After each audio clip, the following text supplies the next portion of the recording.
Hi, I'm Carl Weber. Welcome to Video Aided Instructions English Grammar Series. In this program, we'll be discussing the art of agreement. Think of a sentence as being like a machine made up of various kinds of parts. A sentence, of course, is made up of parts called words. We give them names like noun, verb, pronoun, adjective, adverb, and so on. These are the parts of speech. Of course, the parts of a machine must be carefully chosen to fit together. You wouldn't want to put the transmission from an '82 Chevrolet into a '96 Honda, not if you wanted the car to run properly.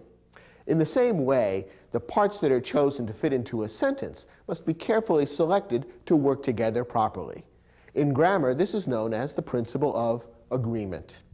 In this program, we'll look at some of the most common problems with grammatical agreement. You'll learn some simple rules for making sure that the sentences you write obey the principle of agreement.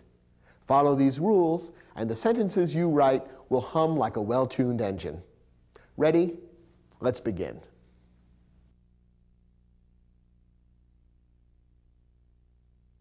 The first kind of agreement that's important for you to understand is agreement between subjects and verbs. And when we're dealing with subjects and verbs, the most important kind of agreement has to do with singular and plural. Let's start with the basic rules for understanding this kind of agreement. First, what do singular and plural refer to? Singular words refer to one person, place, thing, or idea. Here are a few examples of singular words: woman, village, kayak, time. Each of these refers to one person, place, thing, or idea. A woman is a person, a village is a place, a kayak, which is a kind of boat, is a thing, and time is an idea. Now, plural words refer to more than one person, place, thing, or idea. Here are some examples of plural words: women, villages, kayaks, times. In each of these cases, we've taken the singular word that we gave you a moment ago and turned it into plural. Now it refers to two or more women, villages, kayaks, or times. Now in English, plural nouns are usually formed by adding the letter S or ES to the singular form. So, for example, the word car, which is singular, becomes plural simply by adding the letter S at the end, cars.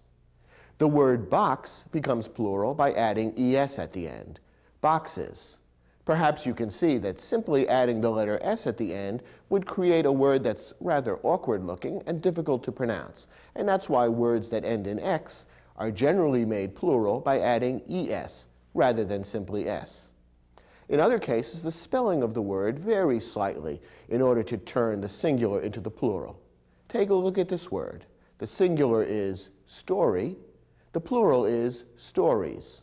Once again, ES has been added at the end of the word, but notice that the letter Y has been changed to an I, so that the spelling of stories is S-T-O-R-I-E-S, a small but important change that's necessary to know if you're going to use this word correctly. Most English plural words end in S or ES, but a few form their plurals in unusual or special ways, and it's important to recognize these rules as well. These have to do with proper spelling. Here are some examples of these exceptional words.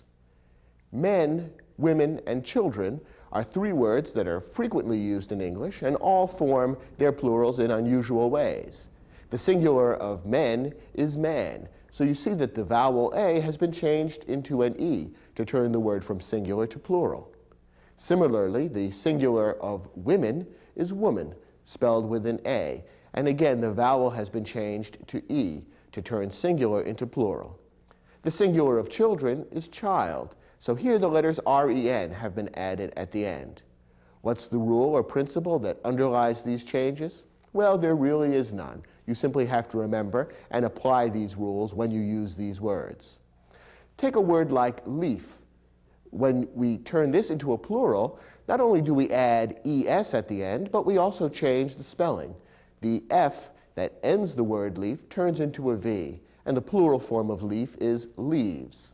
Many, though not all words that end in F, are turned into plurals in just this way, by changing the F into a V and then adding ES.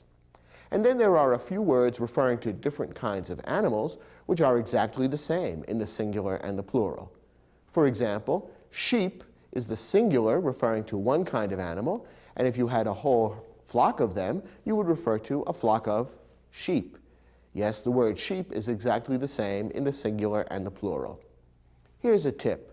When you're writing an English sentence and you have to use a plural word and you're not certain how to form the plural, look it up in your dictionary. You'll find that for any word where the plural is formed in an unusual way, you'll be told exactly how to form it. But again, the vast majority of words in English are turned from singular to plural simply by adding S or ES at the end. Now, all the words we've looked at so far are nouns, words that name people, places, things, or ideas. Verbs can also be singular or plural. In many cases, the singular and plural form of the verb are exactly the same, but in a few cases, the singular and plural are different. Once again, you need to learn how these are formed and practice using them correctly. In most cases, it's very easy to recognize and use the singular and plural. One thing about English that may be a little bit confusing is that the singular forms of verbs often end in S or ES. This can be confusing because, as we saw a moment ago in the case of nouns, S or ES at the end is usually the sign that a plural is involved. With verbs, it's just the opposite. The singular form of verbs often end in S or ES. So, for example, look at these phrases. She jumps, they jump. He does, they do. Notice that in each case, the singular form of the verb ends in S or ES, while the plural form of the verb does not.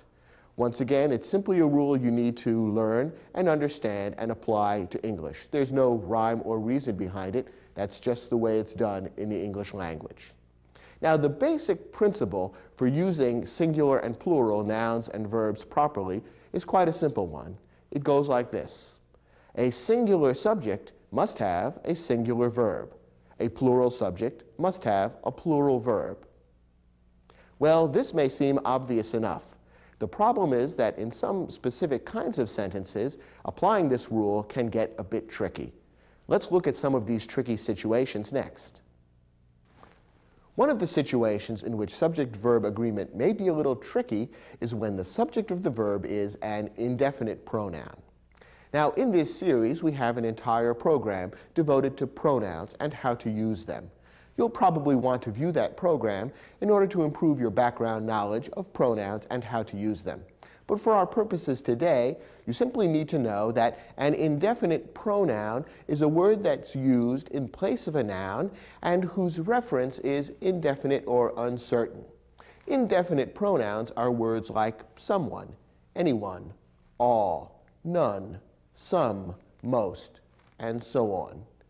You can see from this list that indefinite pronouns refer to people or things in a way that's a little bit unclear. You can't know for sure who or what is being referred to by an indefinite pronoun unless you look at the entire context of the sentence or paragraph in which the indefinite pronoun is used. And that's why indefinite pronouns can sometimes make for tricky subject-verb agreement problems. In order to use indefinite pronouns correctly and match them up with the proper singular or plural verb, you need to know a few basic rules. Here's what you need to understand about indefinite pronouns.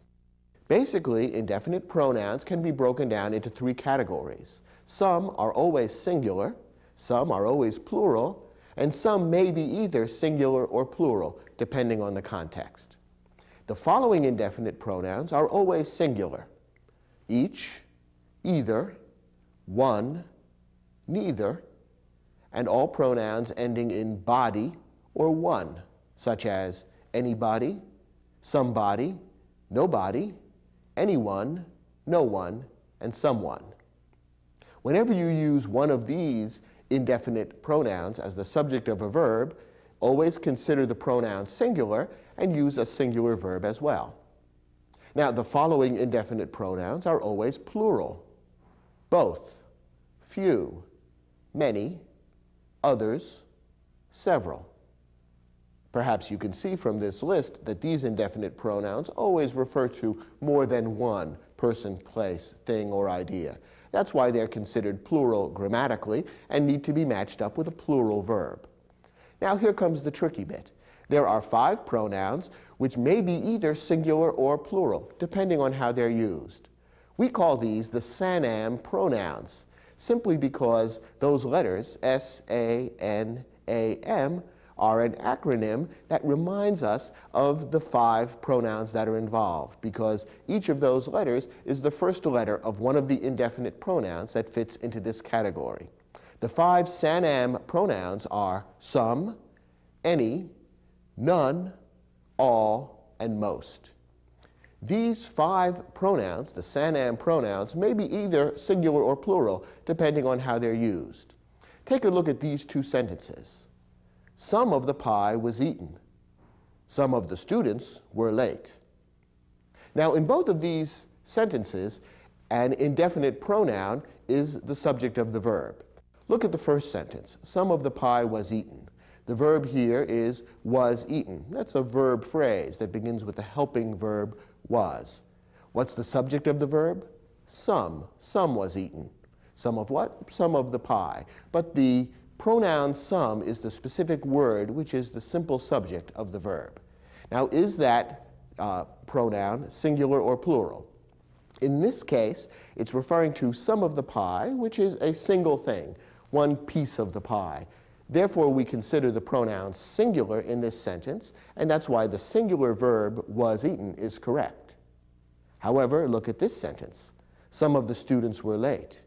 Here the verb is were, and that's a plural verb. Why is a plural verb used? Once again, the subject is the indefinite pronoun some. But in this sentence, some refers to more than one person. Some of the students means 2, 3, 4, a group of students. And therefore, it refers to a plural subject, and that's why the plural verb were is correct. So we have the same word, the same indefinite pronoun as the subject in each of these 2 sentences. But in one case, the subject is singular. In the other, it's plural. That's the way it is with the SANAM pronouns. Here's a tip that will help you tell whether the SANAM pronoun is singular or plural in a particular sentence.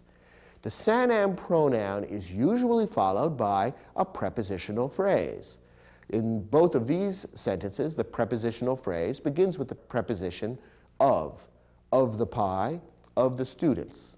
If you look at the prepositional phrase and look at the object of the prepositional phrase, that will provide a clue as to whether the SANAM pronoun is singular or plural. If the object of the prepositional phrase is singular, then the SANAM pronoun is singular. If the object of the prepositional phrase is plural, then the SANAM pronoun is also plural. That's why some of the pie is singular, because pie is singular, whereas some of the students is plural, because students is plural. So look at the prepositional phrase that follows the SANAM pronoun, and that will give you a clue as to whether the SANAM pronoun is singular or plural. Here's another tricky situation for subject-verb agreement. In some sentences, the subject of the verb is a collective noun. Now, what is a collective noun? A collective noun is a noun that's singular in form, that is, it usually doesn't end in S or ES, but which refers to a group of people, places, things, or ideas. Some examples of collective nouns are team, group, class, flock, committee, family. I think you can see that in each of these cases, the word refers to a number of people who are all gathered together under a single word. And that's why we call these collective nouns. Here's the rule. When the subject of the verb is a collective noun, use either a singular verb or a plural verb, depending on how the noun is used. When the noun refers to the group as a whole, use a singular verb. When the noun refers to the group as individuals, use a plural verb. Here are a couple of examples that should clarify this distinction. Look at this sentence. The team is ready for the game. The verb here is, and the subject of the verb is team, And team is a collective noun. It refers to a group of people who all play a particular sport. Now, in this sentence, we're told the team is ready for the game. That means the team as a whole is ready. All of them together are set as one unit. They're prepared and ready to play. Therefore, in this particular case, the collective noun refers to the group as a whole, and therefore a singular verb is appropriate. Contrast that with this sentence. The team are dressing in the locker room. Once again, the collective noun team is the subject of the verb. In this case, the verb is are dressing, and here a plural verb has been used. Why? Well, think about what the team is doing. When the team are getting dressed, it's a group of individuals who are all getting dressed. One person is probably putting on his shoes, another person may be tying his tie, a third person may be combing his hair. They're all doing different things at the same time, all of which adds up to the collective group dressing together. But it's a number of individuals doing separate things that go to make up the act of dressing in the locker room. So in this case, the collective noun is being used to refer to a group of people who are doing things separately. And that's why treating the collective noun as plural and using a plural verb is appropriate in this sentence. I'll point out that in the majority of cases, collective nouns are singular and are used as such. So when in doubt, go with a singular verb, because in most cases, when a collective noun is used, the group is being referred to as a whole. And it is the exception when the collective noun is being used to refer to the group as a collection of individuals, as in this case. But that's the rule, and now you know why collective nouns will sometimes be used with a singular verb, sometimes with a plural verb. If you practice this distinction, you shouldn't have too much difficulty using collective nouns. Here's another tricky situation for subject-verb agreement. A subject that describes an amount is singular. Sometimes the subject of a verb appears to be plural, and yet when you think about it, it's describing an amount which is really one thing. Here's an example. $1 million is a lot of money. In this case, the verb is, which is singular. What's the subject of the verb? Well, the subject is the phrase, $1 million. Now, that certainly looks plural. Dollars has an S at the end, and it does refer to lots of dollars, more than $1, 1 million of them in this case. So $1 million certainly seems as though it ought to be plural. But let's think about what the sentence is saying. The sentence is talking about $1 million as an amount. And it's talking about it as one thing. It's saying that this whole pile of money, all added together, is a lot of money. That's why a singular verb is appropriate in this case, because although it's plural in form, the phrase describes an amount, and therefore we treat it as singular. Here's another example. 5 minutes in the dentist's chair feels like a long time. Here the verb is feels. Again, it's singular. What's the subject? 5 minutes, or minutes. Once again, it's grammatically plural. It ends in S, and it does refer to more than one thing, 5 minutes. But if we step back and think about how the phrase is being used, it really refers to the 5 minutes as a single unit, one stretch of time, which may be very unpleasant when you're sitting in the dentist's chair, and that's why it feels like a long time. So that one stretch of time, that one amount, is treated as singular, and that's why a singular verb is appropriate. Finally, one more tip for another type of tricky situation. The phrase, the number, is singular. The phrase, a number, is plural. These two phrases might seem equivalent, and yet they're treated differently for grammatical purposes. Here's what we mean. The number of children in the family is 3. In this case, we're using the phrase, the number. And this is really an example of the situation we talked about a moment before. The subject in this case is describing an amount, the amount of children or the number of children in the family. So we really consider it singular. The number is 3. Look at this example. A number of children are waiting for their parents. Now in this case, we're using the phrase a number, which may look very similar to the number. But in this context, what the phrase a number of children is referring to is several children. more than one child, 3, 4, 5 children. That's what we mean when we say a number of children. So in this case, the subject of the verb is really plural, and that's why the plural verb are waiting has been used. The basic rule that's easy to remember is the number is singular, a number is plural. Subject-verb agreement is usually a simple matter in most sentences. Singular subject, singular verb. Plural subject, plural verb. But in tricky situations like the ones we've just seen, it can be a little difficult to tell what type of verb is appropriate to use. The rules we've just covered should help. Turn to your study guide. We've provided an exercise that will give you a chance to practice these rules and test your ability to choose the right verb for certain tricky situations in English. Try your hand at the questions, and when you're finished, come back to this program and we'll look at them together.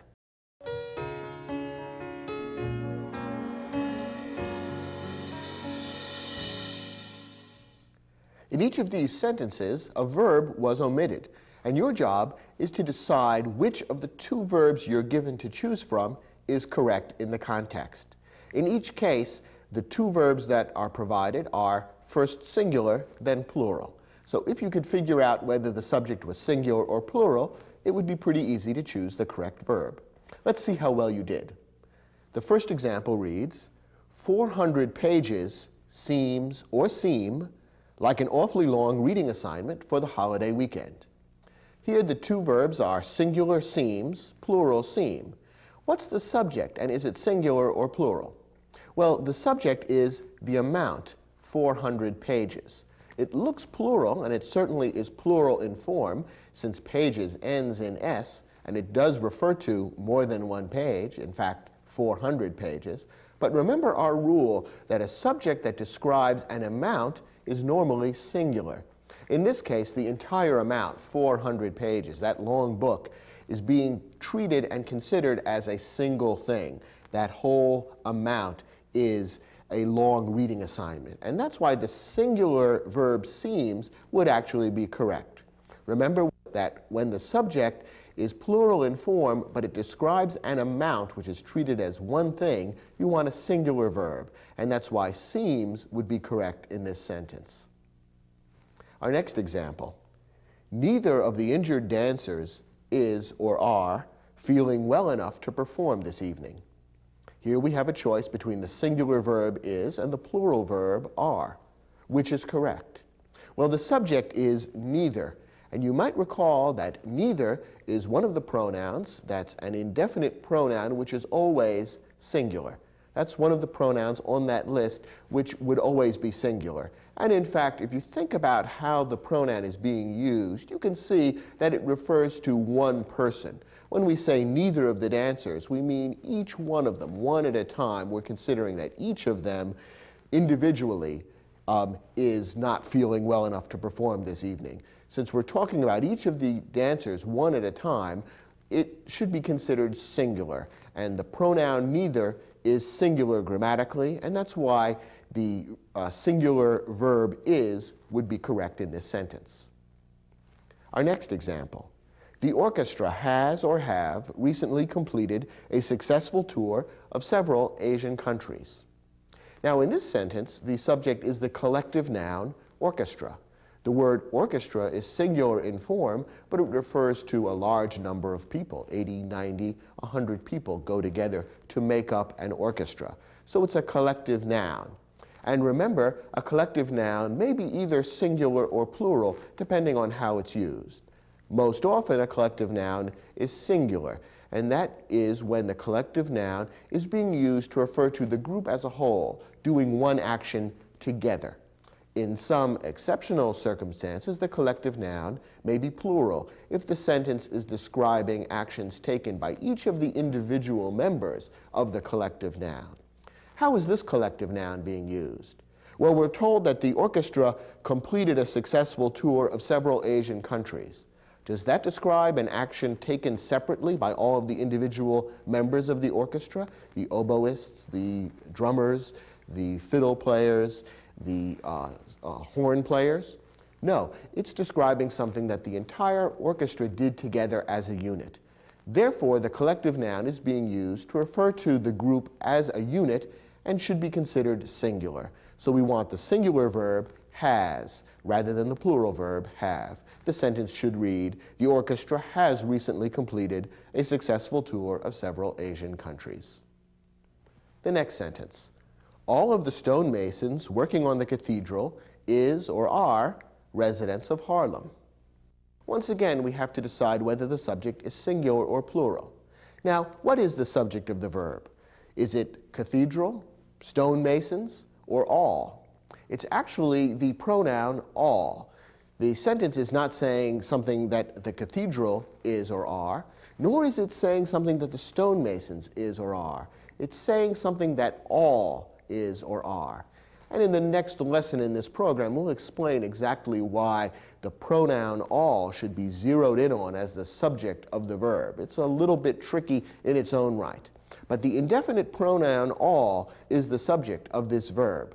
Now, is all singular or plural?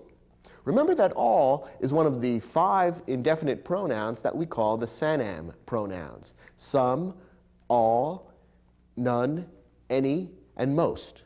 Those 5 pronouns may be either singular or plural, depending on how they're used.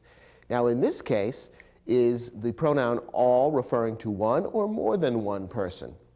Remember our tip. Look at the prepositional phrase that follows the Sanam pronoun, and that will give you a clue as to whether one or more than one subject is being referred to. Here, the prepositional phrase that follows the pronoun all is "of the stonemasons." And the object of that preposition of is masons, which is plural. So taken together, the entire phrase, "all of the stonemasons," is referring to more than one person. It's a group of stonemasons. So in this case, the Sanam pronoun all is being used as a plural pronoun, and so a plural verb is necessary. The sentence ought to read, "All of the stonemasons working on the cathedral are residents of Harlem," plural. And our last example, "Everyone in the class was or were surprised at how easy the final exam was." Once again, an indefinite pronoun is being used as the subject of the verb. In this case, the indefinite pronoun is everyone. Now remember what we said. All indefinite pronouns that end in either body or one are always singular. So everyone, someone, no one, all 3 of those indefinite pronouns would always be treated as singular grammatically. So we need a singular verb in this sentence, and it ought to read, "Everyone in the class was surprised at how easy the final exam was."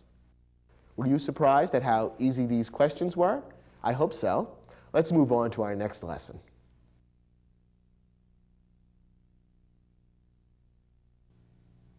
As we've seen, the basic principle of subject-verb agreement isn't very difficult. A singular subject needs a singular verb, and a plural subject needs a plural verb. In the last lesson, we looked at certain types of words which make it a little tricky to determine whether the subject is singular or plural. Specifically, we looked at indefinite pronouns and collective nouns. Now, there are other kinds of sentences in which determining subject-verb agreement can be a little bit tricky. And in this lesson, we're going to look at some of these other types of tricky sentence structures which make subject-verb agreement a little bit difficult. One tricky type of sentence for subject-verb agreement involves a compound subject. Now, as you may recall, a compound subject consists of 2 or more parts which are joined by a conjunction, usually and or. And taken together, these parts make up the subject of the verb. Now, when the subject is compound, if the parts of the compound subject are joined by and, you usually use a plural verb. Here's an example. Omar and Sarah are going bowling. Here, the verb is are going, and the subject is the compound subject, Omar and Sarah. We have 2 parts joined by the conjunction and this is a very typical kind of compound subject. Notice that although each of the parts of the compound subject is singular, Omar, Sarah, each of these is a singular word, taken together, they make up a compound subject which is treated as plural. After all, Omar and Sarah are 2 people, and therefore the subject of this verb now refers to more than one person, it's plural, and a plural verb are going is required. So this is the most typical kind of compound subject, where we have two or more parts joined by the conjunction and normally this would be treated as a plural subject. However, there are two exceptions. First, if the two parts together make up one thing, use a singular verb rather than a plural verb. Here's an example. The skull and crossbones was a famous pirate symbol. Now, in this sentence, we have a compound subject, skull and crossbones, two things joined by the conjunction and. So your immediate inclination would probably be to say, well, this is a plural subject, and so we need a plural verb. And that means that the verb was is wrong. That's singular, and we should use the plural were instead. Here's the problem. In this case, the compound subject doesn't really refer to two or more things. Instead, the skull and crossbones is one symbol. Perhaps you've seen pictures of pirate ships from the old days flying a black flag with the symbol of a skull and crossbones. Taken together, that symbol, the skull and crossbones, makes up one image, which is being described in this sentence as a famous pirate symbol. Since the two things that are mentioned here really go together to form one image or one symbol, we treat it as singular grammatically. And that's why the singular verb was is actually correct in this sentence. The skull and crossbones was a famous pirate symbol. This exception to the rule doesn't come up very often, but when it does, you should be aware of it and be looking for a singular verb rather than a plural verb. Here's the second exception. If the two parts of the compound subject are preceded by each or every, use a singular verb. When we use the words each or every in front of the parts of a compound subject, we are really changing the subject so that we're talking about each element of the subject separately and individually. And that's why we're turning the subject from plural into singular. Look at this example. Each pot and pan was washed and carefully put away. Notice that in this sentence we've got the singular verb was washed and was put away, rather than the plural verb were. Why is that? Well, here we do have a compound subject, pot and pan, joined by the conjunction and, which would normally lead us to expect a plural verb, but it's preceded by the word each. And therefore, the subject is changed from plural to singular. We're now talking about each individual pot and pan, one at a time. And therefore, we use the singular verb was rather than plural. Once again, this exception doesn't come up too often. 90% of the time, when you have a compound subject that consists of two or more parts joined by the conjunction and, you want a plural verb. But in this particular case, you want a singular verb instead. Now, when the subject is compound, if the parts of the compound subject are joined by the conjunction or, we have a different rule.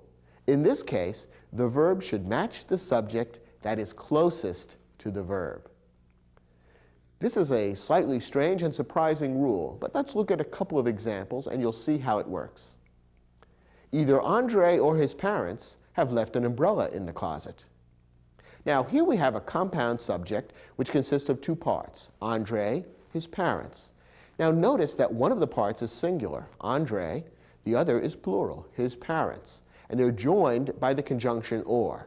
That means the rule kicks in that the verb should agree with whichever subject is closer to the verb. We have two subjects, one singular, one plural. Which one is closer to the verb have left? Well, his parents is closer to the verb than Andre. Since the plural subject is closer to the verb, it comes second in the compound subject. The verb should also be plural. So have left is correct. What does this mean? It means that if you were to reverse the order of the parts in the compound subject in this particular sentence, the verb would have to change. So if the sentence were changed to read like this, either Andre's parents or Andre, then the verb would have to be has left. Singular would now be correct because Andre, the singular subject, is now closer to the verb than the plural subject. So it does make a difference what order the subjects are given in this particular type of situation. So when the compound subject consists of two or more parts separated by or, decide on subject-verb agreement by looking at the subject that's closer to the verb. One more example. The students or their teacher is expected to close the classroom door. Same kind of situation. Here we have two subjects separated by or. Students, their teacher. The first one, students, is plural. Their teacher is singular. Which one should the verb match? Well, since their teacher is closer to the verb, is expected is correct. That's a singular verb, and it matches up with their teacher, which is also singular. We've been talking about compound subjects quite a bit. Here's another somewhat tricky or misleading situation that many students get wrong. Words like as well as and in addition to do not create a compound subject. Now, you might think that words or phrases like as well as and in addition to should be grammatically the same as the word and. After all, they mean much the same thing. But grammatically, they are treated differently. The conjunction and creates a compound subject when it's used to join two words or phrases describing subjects of the verb. However, when the phrase as well as or the phrase in addition to is used in place of the conjunction and, the effect is different. Take a look at this sentence. The principal, as well as her husband, was a special guest at the awards banquet. The verb is was. What's the subject? Well, the subject is principal. Notice that her husband is not part of the subject in this case. We don't have a compound subject because rather than the conjunction and, the phrase as well as has been used. You might also notice that in this particular sentence, the words as well as her husband have been set off by commas. That indicates correctly that that entire phrase, as well as her husband, is a bit of an interrupter. It comes in between the subject and the verb and doesn't become part of the subject. Therefore, the subject is the singular principal and the singular verb was is correct. If we were to take away the words as well as and substitute the conjunction and, notice what would happen. We'd get rid of the commas, and the sentence would now read, the principal and her husband were special guests at the awards banquet. Now we would have a compound subject joined by the conjunction and, principal and her husband, and the two together would make up the subject, which would become plural, and the verb would have to become the plural were. But as long as the phrase as well as is used, we don't have a compound subject. We have a singular subject only, and a singular verb is required. When words separate the subject and the verb, finding the subject may be tricky. We've already seen several sentences where this was the case, where isolating and identifying the subject of the verb is not so easy, because a number of words come in between the subject and the verb. Here's a tip that helps with 90% of these sentences. Eliminate prepositional phrases before trying to identify the subject. As a general rule, a prepositional phrase never contains the subject of the verb. And therefore, when you're looking for the subject of a sentence, in order to make sure that you've got subject-verb agreement correct, you can mentally eliminate all the prepositional phrases, all the phrases that begin with those little prepositions, words like of, in, by, for, from, to, with, and so on. Eliminate those prepositions and the words that follow them, and what remains must contain the subject. That's an easy way of eliminating all the words that might distract you from isolating the real subject and therefore confuse you as to how subject-verb agreement should work. If you can eliminate the prepositional phrases, that will help you a lot in zeroing in on the correct subject of the verb. Take a look at this example. The distance between the Earth and the more distant stars of our galaxy is difficult to measure. In this case, the verb is easy to find, as it usually is in most sentences. The verb is. Now that's a singular verb. Is the sentence correct or incorrect? Well, we have to identify the subject in order to determine whether a singular verb is correct or incorrect. Now, what is the subject? What is it that's difficult to measure? Is it the distance? Is it the Earth? Is it the stars? Is it the galaxy? All of those are nouns, and any one of them could be the subject of the verb. But which one really is the subject of the verb? Well, in order to figure out what's difficult to measure, we need to eliminate prepositional phrases. That will help us zero in on what the real subject of the verb is. And there are a few prepositional phrases here. Between the Earth and the more distant stars is one prepositional phrase, and of our galaxy is another prepositional phrase. Between and of are both prepositions, and the words that follow those prepositions and are linked to them are the objects of the prepositions. By eliminating those phrases, we can see that what's left is the distance. And in fact, that makes sense. After all, that's what is difficult to measure. The distance is what is difficult to measure. So the sentence is saying that the distance is difficult to measure. Distance is a singular word, and so the singular verb is correct. You might have been confused because the noun stars, for example, is plural, and that might lead you to momentarily think, well, perhaps we need a plural verb in this sentence. It's not true.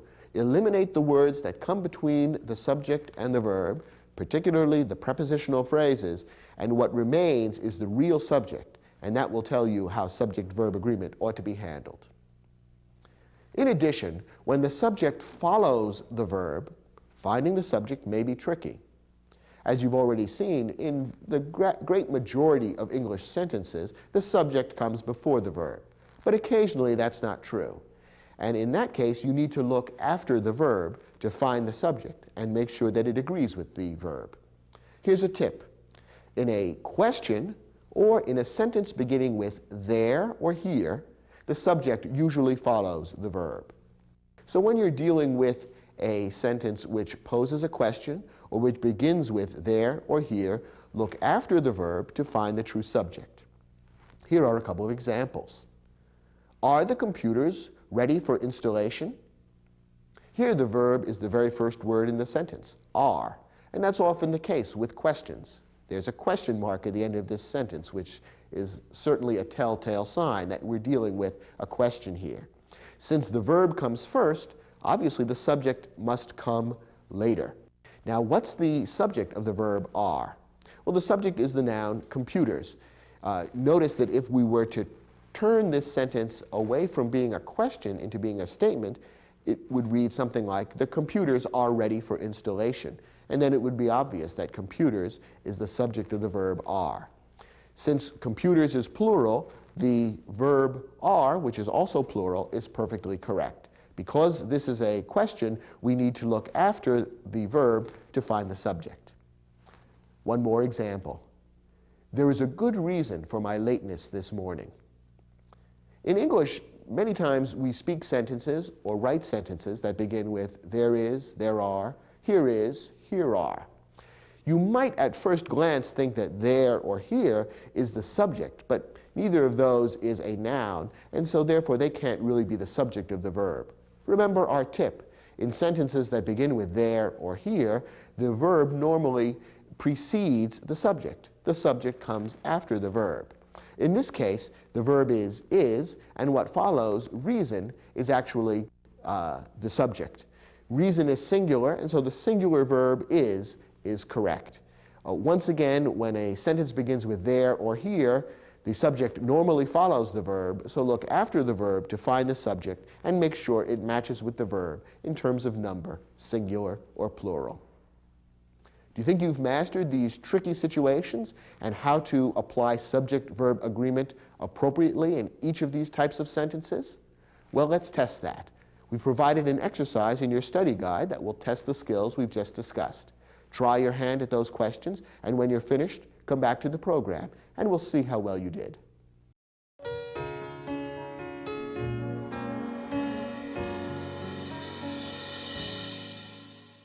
Once again, in this exercise, your job is to select the correct verb to match up properly with the subject.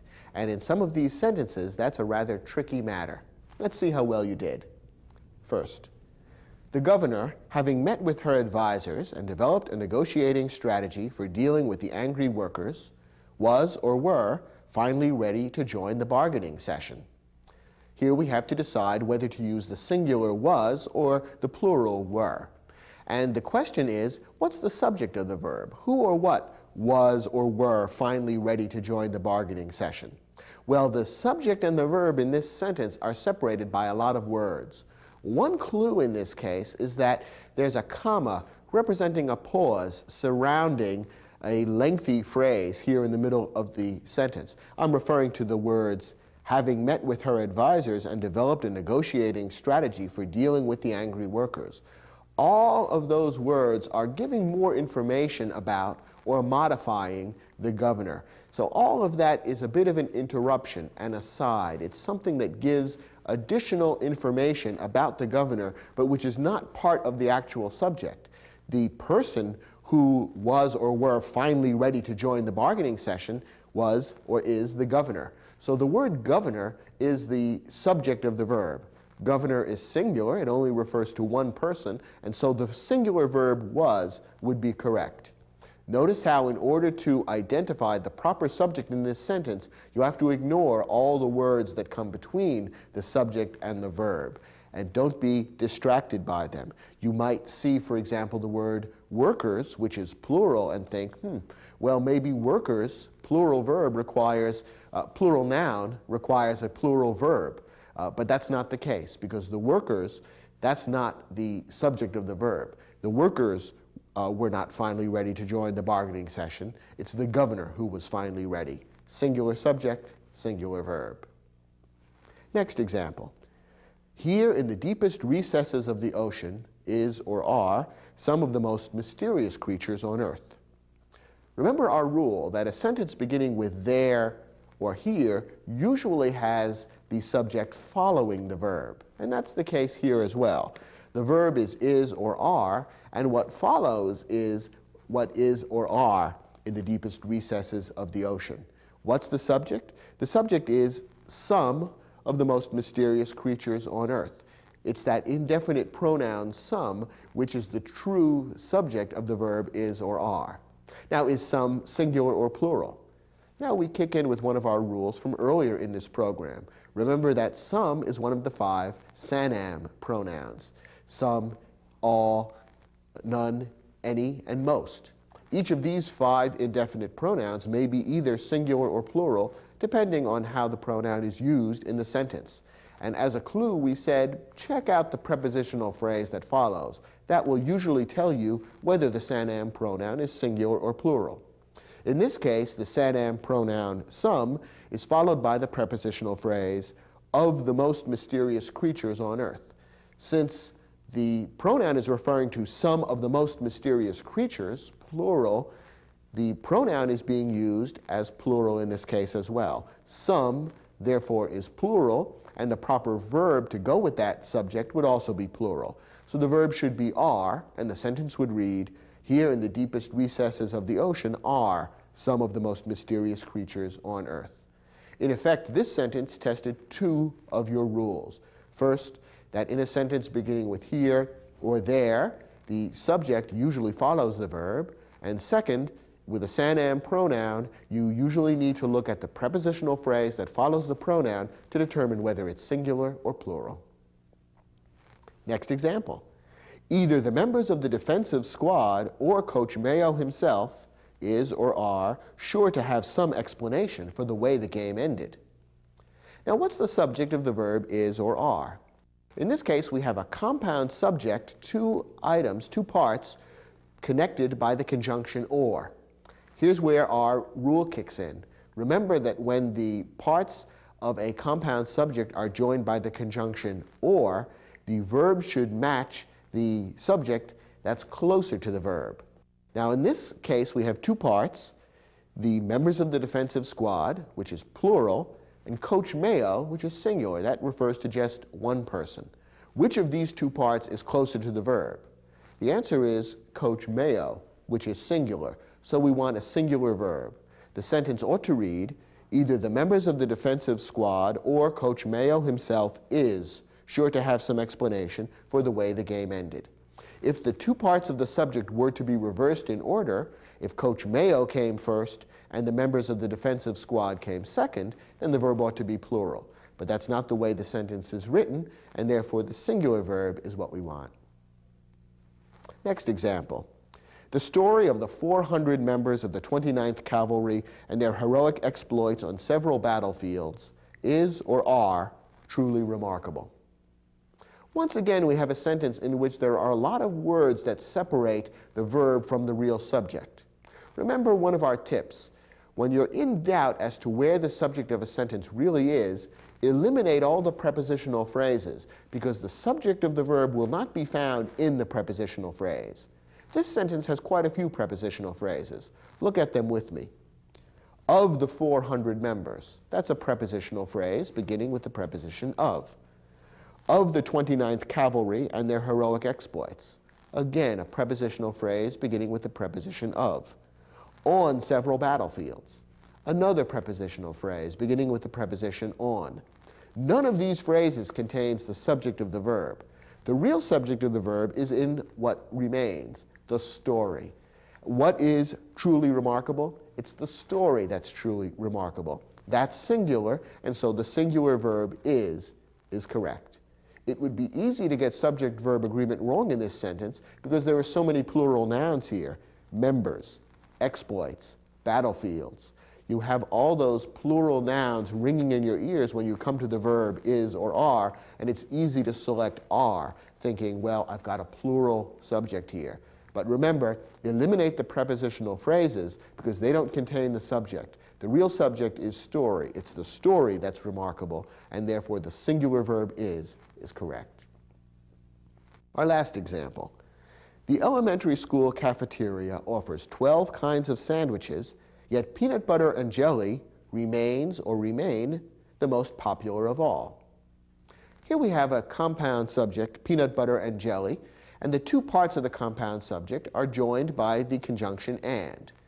In almost every case, the compound subject where the parts are joined by the conjunction and would be treated as plural. So the plural verb remain would normally be correct. But here we have one of our exceptions. Remember that in a few instances, the two parts of a compound subject joined by and really go together to form a single thing.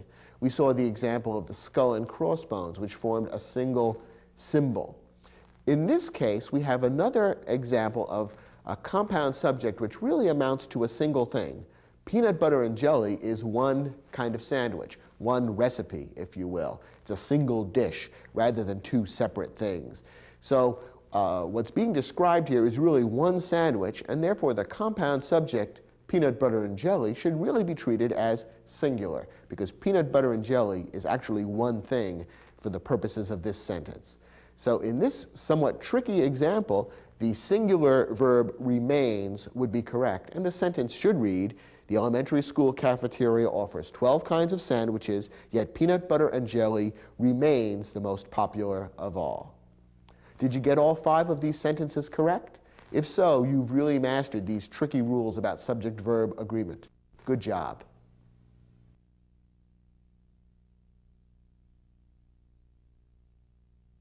So far, we've been talking about agreement between subjects and verbs. In this lesson, we're going to talk about agreement between pronouns and antecedents. As you know, a pronoun is a word that takes the place of a noun, and the noun to which the pronoun refers, or whose place the pronoun takes, is called its antecedent. The antecedent may or may not appear in the same sentence or paragraph. Sometimes you have to do a little thinking to figure out what the antecedent of the pronoun is. Nonetheless, it's important that the pronoun and its antecedent match in a couple of ways. The basic rules are these. First, a pronoun must agree with its antecedent in number. That is, a singular antecedent requires a singular pronoun. A plural antecedent requires a plural pronoun. Second, a pronoun must agree with its antecedent in gender. By gender, we mean masculine, feminine, or neuter. Now, in the English language, gender is natural. In other words, masculine, feminine, and neuter are used grammatically in English simply the way the same qualities exist in the natural world. Thus, human beings all have gender. They're either masculine or feminine, and inanimate objects are normally neuter. Sometimes animals are treated as having gender. A cow would normally be a she because a cow is feminine, whereas a bull would be considered a he because a bull is masculine. In other cases, however, animals could be treated as neuter. You could probably get away with calling a cow and a bull it. Both could be treated with the neuter pronoun it. And it's very rare that inanimate objects other than human beings or animals are assigned a gender in English. They're almost always treated as neuter. Once in a while, an inanimate object may be treated as masculine or feminine. For example, sometimes someone might speak about their boat as being she, but that's rather rare and unusual. So for all practical purposes in the English language, gender is natural and not purely grammatical.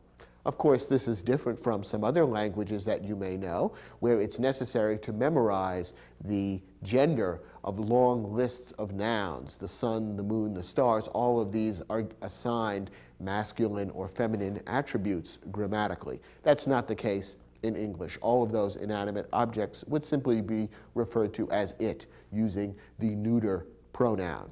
However, when you're dealing with human beings, and in some cases with animals, you do need to be aware of gender and use masculine or feminine appropriately. The pronouns he, him, and his are masculine. The pronouns she, her, and hers are feminine. The neuter pronouns are it and its, and these are used for antecedents that are neither masculine nor feminine. Notice that the plural pronouns they, them, and their can be used for antecedents of any gender, masculine, feminine, or neuter.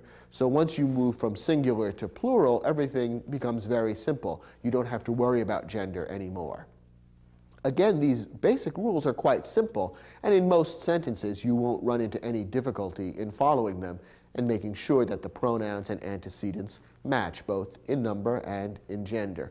But there are a few tricky situations that arise, and we'll cover those now. First, use a singular pronoun to refer to a singular indefinite pronoun. Use a plural pronoun to refer to a plural indefinite pronoun. Now, we've seen earlier in this program that indefinite pronouns can be tricky to use in terms of their singular and plural qualities. Indefinite pronouns may sometimes seem to refer to plural qualities, that is, to groups of people, and yet be treated as grammatically singular. All the same rules that we discussed earlier in this program about which indefinite pronouns are singular and which ones are plural would apply when matching them up with pronouns that refer back to these pronouns. So follow the same rules in terms of singular and plural, and any pronouns that refer back to indefinite pronouns should be used correctly in your sentences. Here's an example. Each of the men was waiting for his wife. Now, here we have the pronoun his referring back to the antecedent each. Each of the men was waiting for his wife. Whose wife? Each of their wives. So each is the antecedent of the pronoun his. So we have a pronoun acting as an antecedent for another pronoun, which can sometimes happen. Now remember, the antecedent and the pronoun must match in number. So in order to determine whether the pronoun his is correct, we need to look back at that antecedent and decide whether it's singular or plural. Is the antecedent each singular or plural? Well, remember that the indefinite pronoun each is one of the ones on the list that are always singular. Each is always singular, and therefore to refer back to it with a singular pronoun is perfectly correct. Notice, too, that the verb was waiting is also singular, and that's also correct. So the entire sentence is singular. Each is a singular indefinite pronoun. The singular verb was waiting is correct, and the singular pronoun his, referring back to each, is also correct. Here's a different example. Many of the women were waiting for their husbands. Now here we have the pronoun their, which refers back to the antecedent many. Many were waiting for their husbands. Now what about that pronoun many? Is it singular or plural? Again, it's an indefinite pronoun, so the answer isn't necessarily obvious. Once again, many is one of our Sanam pronouns, those 5 pronouns which may be either singular or plural, depending on how they're used. And our tip is always to look at the prepositional phrase that follows the Sanam pronoun to help you determine whether it's singular or plural. In this case, many is followed by the prepositional phrase of the women. And the object of that prepositional phrase is plural, women. Therefore, the Sanam pronoun many is also plural, and there, the pronoun that refers back to many is also correct. Many is plural, the verb we're waiting is plural, and there is also plural. All these 3 match together, and therefore the sentence is perfectly correct.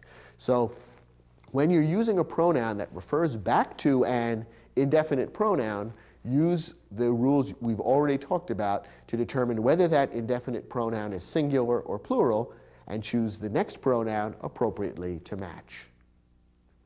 Now, when the antecedent of a singular pronoun may be either male or female, you need to use he or she, him or her, or his or hers.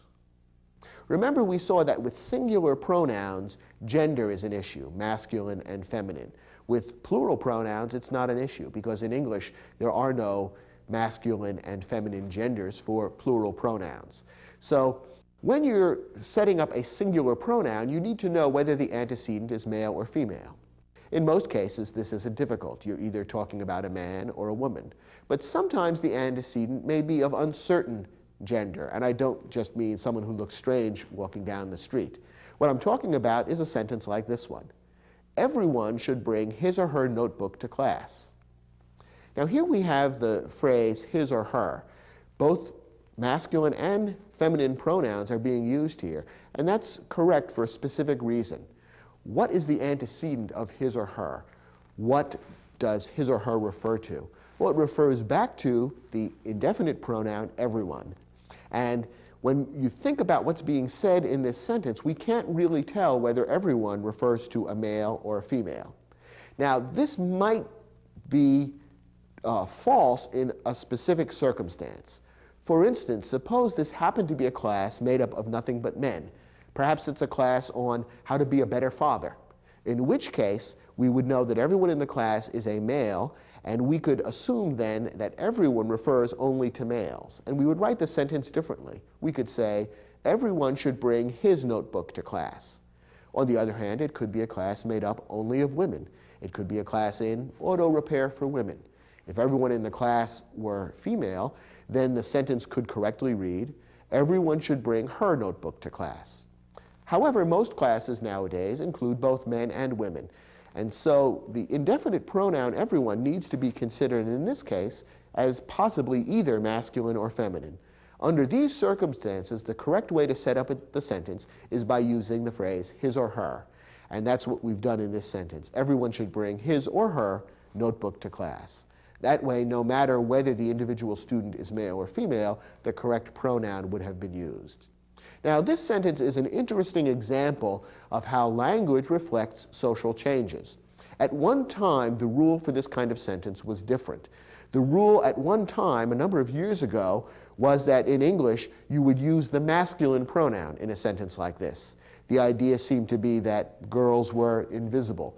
Women could be ignored, or they would simply be considered as included within the masculine pronoun. And there are still a few very old-fashioned writers who still follow that rule. They would write this sentence, everyone should bring his notebook to class. And they would say, well, if the women don't like it, that's too bad. That's the way I learned grammar when I was a child back before the war. Some of these old-fashioned writers are the same people who complain about having women commentators at football games. The rule that most people follow nowadays is not to use the masculine pronoun, but the rule we've given you, to use his and her. That's considered more correct and polite, and it does recognize half of the human race appropriately. There is one problem with this construction. It can feel a little bit awkward, and if the same kind of construction occurs 2 or 3 times in a paragraph, it can feel especially awkward. If you find yourself writing a paragraph in which you are saying his or her, he and she, over and over again, it begins to feel a little bit uncomfortable. You're throwing in so many extra words. Here's a tip for how to get out of that problem. For a more graceful sentence, try rewriting it in plural form. Here's the clever thing about the English language. As we've seen, in English, plural pronouns don't have gender. There's no masculine or feminine. You use they, them, and their, no matter whether you're dealing with male, female, or neuter antecedents. So if you make a sentence like this plural, you get beyond the gender issue altogether. So this sentence, everyone should bring his or her notebook to class, could be rewritten the following way. Students should bring their notebooks to class.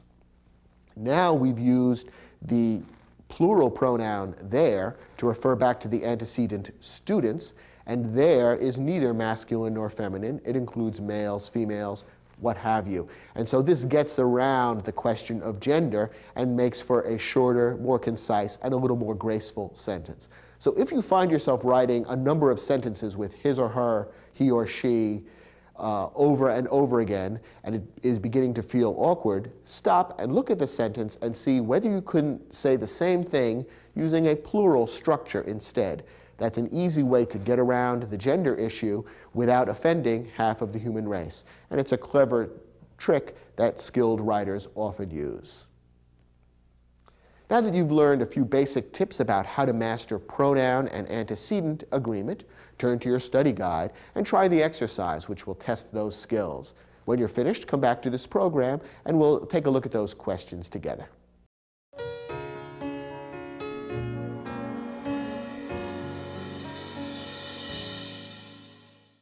Let's look at our first sentence.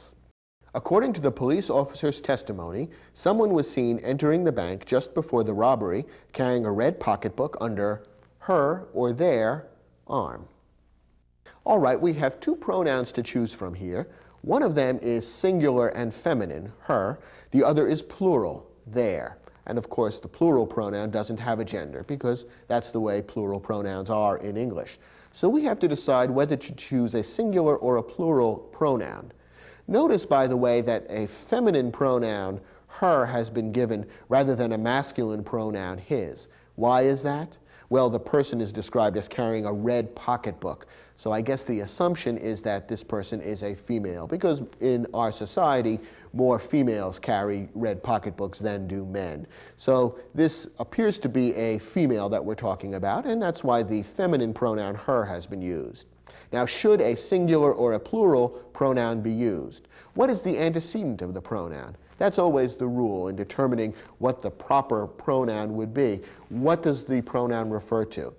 Earlier in this sentence, there is an antecedent. The antecedent is someone.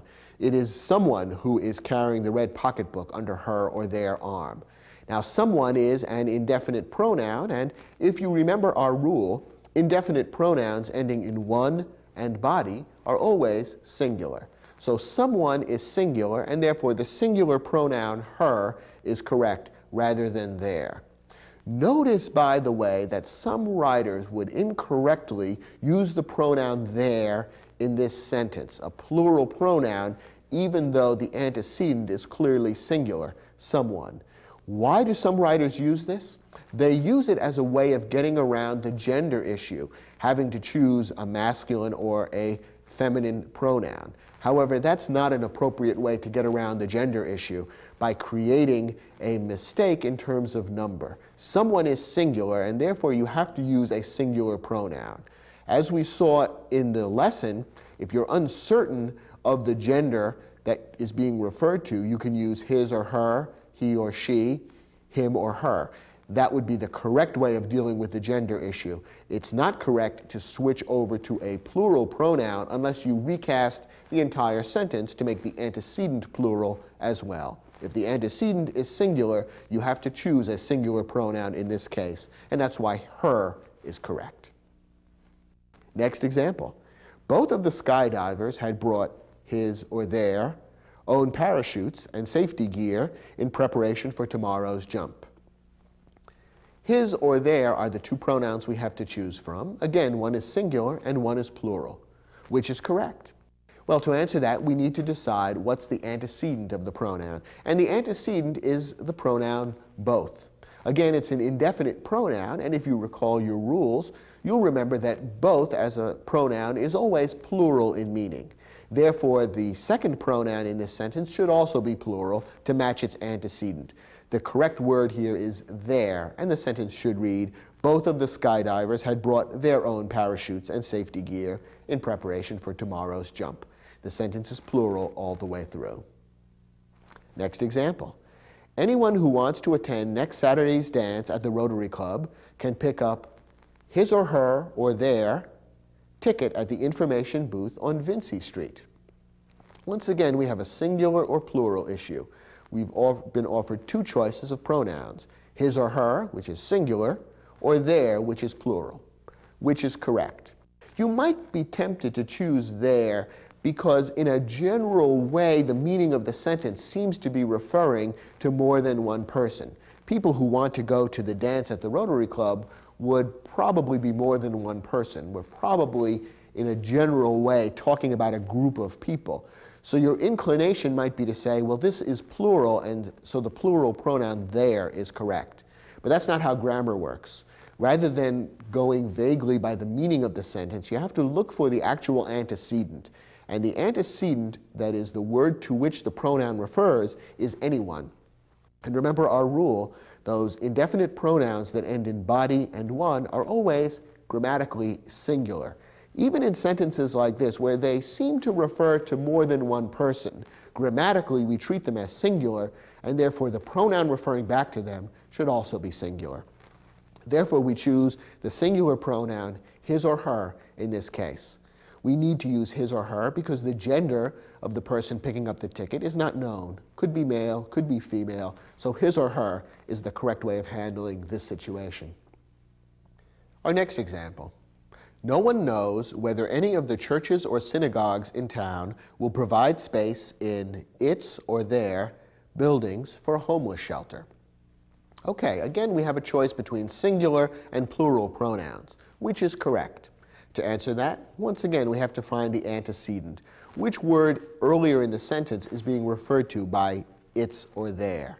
Is it churches? Is it synagogues? Well, not exactly. It's really any. No one knows whether any blah, blah, blah will provide space in its or their buildings for a homeless shelter. Once again, we kind of ignore the prepositional phrase in determining what the antecedent is. So its or their, that pronoun refers back to any, the indefinite pronoun. So once again, we have to ask, is any singular or plural? And any is one of those 5 Sanam pronouns, which may be either singular or plural, depending on the context. And remember our rule. Look at the prepositional phrase that follows the Sanam pronoun to determine whether it's singular or plural in this particular case. Here, the Sanam pronoun any is followed by the prepositional phrase of the churches or synagogues in town. Churches, synagogues, both of those objects of the preposition of are plural. So the Sanam pronoun any is also plural in this particular context. So therefore, the pronoun that refers back to any later in the sentence should also be plural, their. The sentence should read, no one knows whether any of the churches or synagogues in town will provide space in their buildings for a homeless shelter. Next sentence. Either Nadia or her sister didn't finish her or their dinner. Once again, we have to choose either a singular or a plural pronoun. Notice that the singular pronoun, her, is feminine because Nadia and her sister are clearly both female, and so there's no question of his or her. We have to choose either her or their, depending on whether the antecedent is singular or plural. Once again, if you look at the sentence in a general way, you might be tempted to choose the plural pronoun because, after all, Nadia and her sister are both involved in the action here. But the correct answer is her, because the real antecedent is the singular pronoun either. Remember that the indefinite pronoun either is one of the pronouns in the group that would always be considered singular. So since one or the other is being referred to by the singular indefinite pronoun either, the singular pronoun her is correct rather than the plural pronoun there.